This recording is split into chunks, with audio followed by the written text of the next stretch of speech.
yellow bucket to look. Welcome back to Dry Hollow Homestead. It's Danielle, and we're in the kitchen making a caramel sauce and homemade vanilla ice cream. Okay, for our caramel sauce, we are going to start with some butter. This is some homemade butter I have, and I have videos on how we do that. I have a milk cow, so this is my pride and joy here. This homemade butter. Let's see. We're going to need to whisk these ingredients, so I'm going to have that out. It says 4 tablespoons of butter is what you usually use. I don't measure like anything, so that looks good to me. I don't know for sure if that is for, I don't know, maybe a little bit more. I don't think you're going to go wrong with more. And we're going to just melt this. So while this is starting to melt, I'm going to go ahead and get my heavy cream. Okay, this butter is beginning to melt, so we are going to do 4 tablespoons of butter. We're going to use half a cup of heavy cream, and this can be from the store if you do not have your own cow, obviously. And we're also going to do some brown sugar, which I have the good old cheap, well, it's not cheap, but the good old regular stuff you get at the store, and I think we have exactly 1 cup of brown sugar. Okay, so we have our 4 tablespoons of butter, our half a cup of cream, and a cup of brown sugar. And we're just going to whisk it. This is a very simple caramel. It's a lot less tedious than your wet or dry caramels where it's just the sugar and you are browning the sugar. This is just a lot more simple than that. I've had those mess up on me many times, but not this. So take my advice, and unless you have lots of time and sugar to spare in your kitchen, just go ahead and do it this way.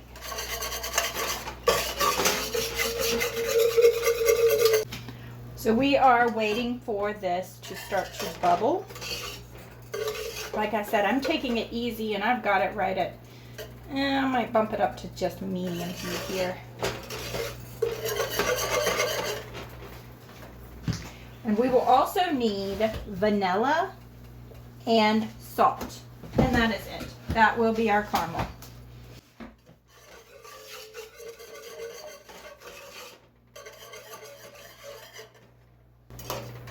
So you let me know when you see some bubbles, okay?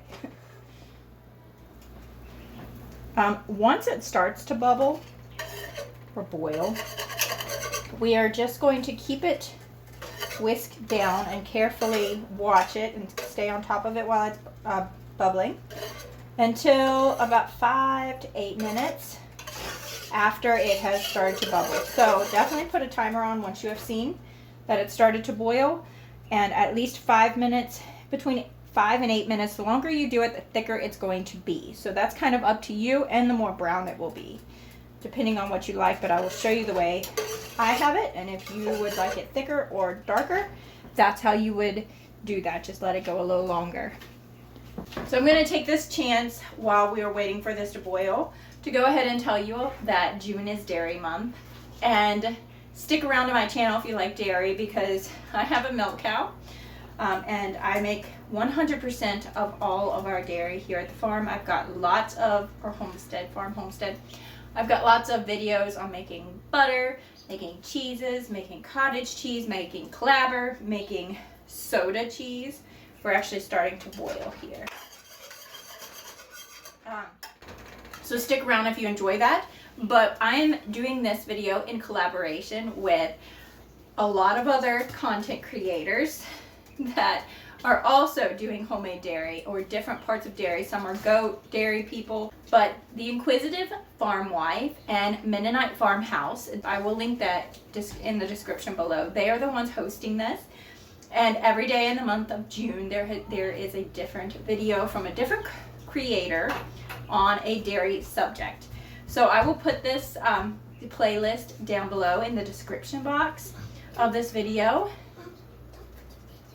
And give it a thumbs up. Go check out the other channels. And if you are coming to me from one of the other content creators, welcome. I'm glad to have you. So we are now beginning to boil. So I'm going to go ahead and set the timer, I think, for about Let's set the timer for about 7 minutes.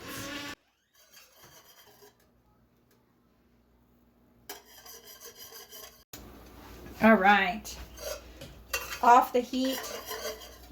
Now we're going to add our last 2 ingredients. So I have some homemade vanilla. We're going to do about a tablespoon of homemade vanilla. You need to wait till this is off the heat for that.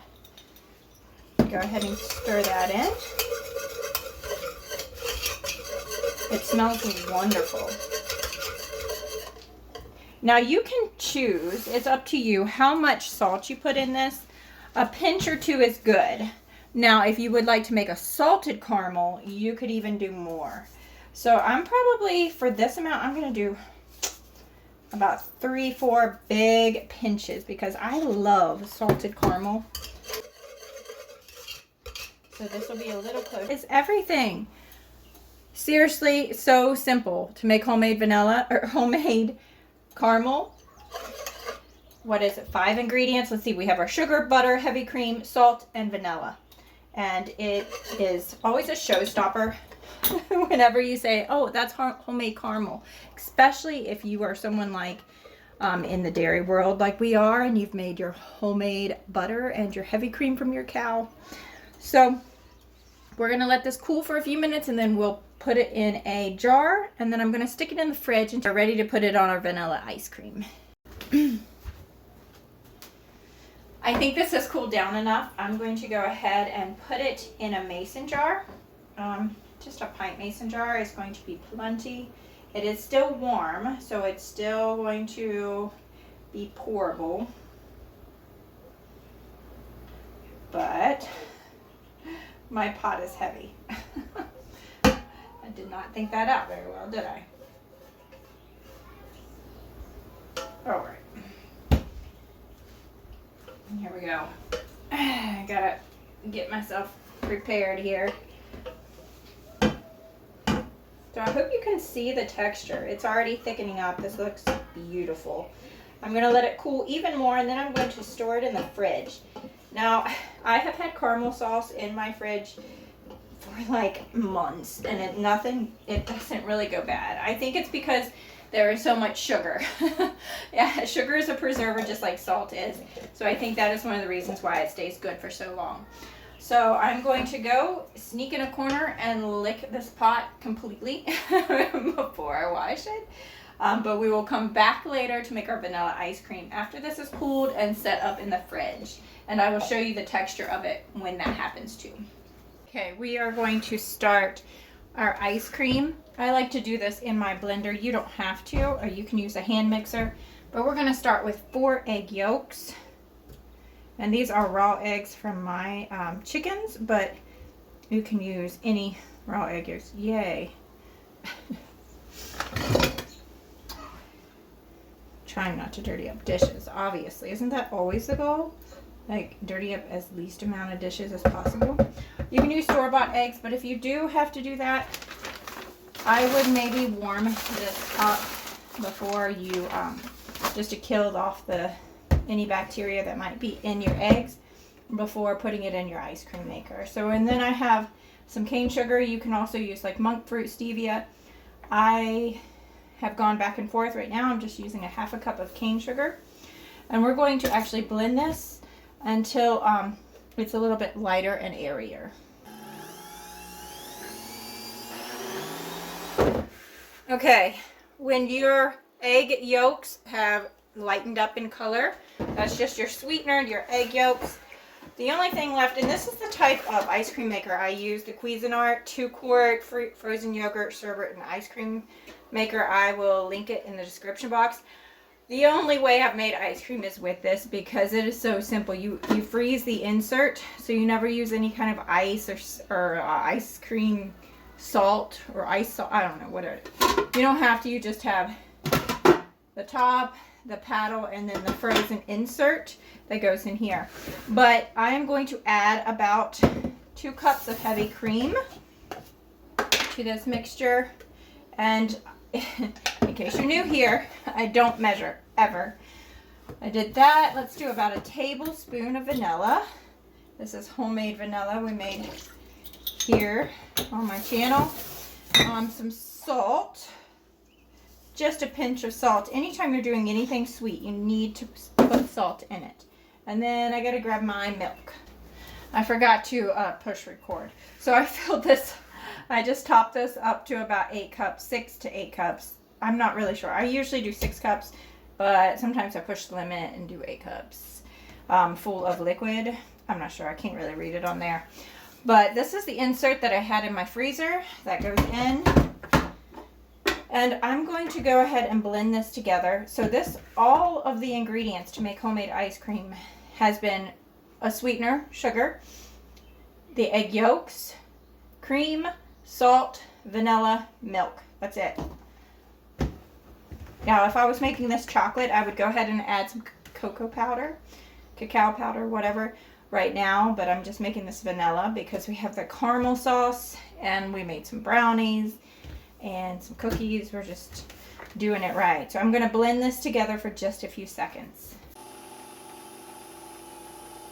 Plugged in my ice cream maker, put in my insert, frozen insert, my paddle, and my lid. So I'm going to turn this on because I don't want the paddle to freeze in there. That has happened. And then I'm going to go ahead and pour in my mixture. So I might have pushed the limits and gotten a little more mixture than I should have, but it'll be okay. So I'll give this a rinse. This takes 25 minutes. So 25 minutes and we will have a soft serve ice cream. We actually, because I kind of went a little overboard with my milk, we might actually have to scoop some out before then. I'll show you if that happens. Okay, it has been 25 minutes. I did the perfect amount of ice cream. At this point, actually at 20 minutes, for this type of ice cream maker, you can add any kind of toppings that you wanted to have mixed in, such as berries or chocolate chips or Reese cups, whatever. But what we have going on is some chocolate chip cookies with, they're stuffed with fudge. Yeah, and that's not from scratch. That's a Costco find. And also the best brownies in the world, which are Ghirardelli brownies from Costco. I'm a Costco shopper, if you didn't know. And then this is a homemade caramel sauce that we have. So we're going to sprinkle that on top. We're going to have quite the spread. Now this is the next day, so this caramel has actually been in the fridge. I sat it out about an hour ago, so it's not really cold, but it is extremely stiff. So I'm going to try to warm it just a little bit so it will run over our ice cream.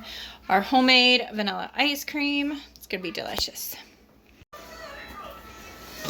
So I always just go ahead and quickly get it out of the insert of the machine, because you want to get this little insert, the mixer or whatever, out and get it cleaned off, or it will freeze to the bottom when it's not moving.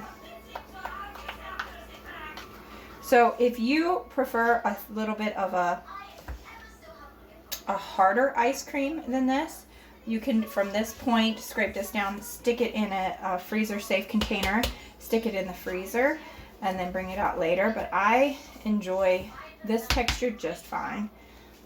So I've never actually really done that. If we have leftovers, we stick it in the freezer, but we're a family of 7, so we don't have many leftovers. We never have leftover ice cream. 2 quarts is perfect for us. I will link this machine down below in the description box. I really suggest it for anyone who likes just to make things from scratch, even if you do not have your own cow and unlimited, source of raw dairy. It still is so much easier to make. I actually got this when I was very strict keto, and I would make this a keto version with almond milk. And it's so much cheaper than trying to buy ice cream with those kind of ingredients, healthy ingredients or sugar-free. Okay, let's see. Should we go ahead and see what our caramel sauce is looking like?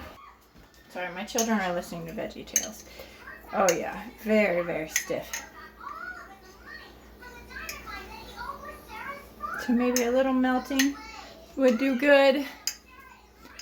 but we are going to have a very delicious and not nutritious in most ways. This would be a powerhouse food, but everything else is just deliciousness. Okay, if you care a little bit more, you can melt your caramel. Again, just heat it up just slightly, but I am I am like 5-6 months pregnant, I don't know, 25, 26 weeks, and I am ready to eat this right now. So no fancy drizzle on mine. Thank you guys so much for coming along with us and making our caramel sauce and vanilla ice cream. I hope that you check out the playlist in the description box below, and I will see you again next time. God bless, and I speak Jesus. Bye.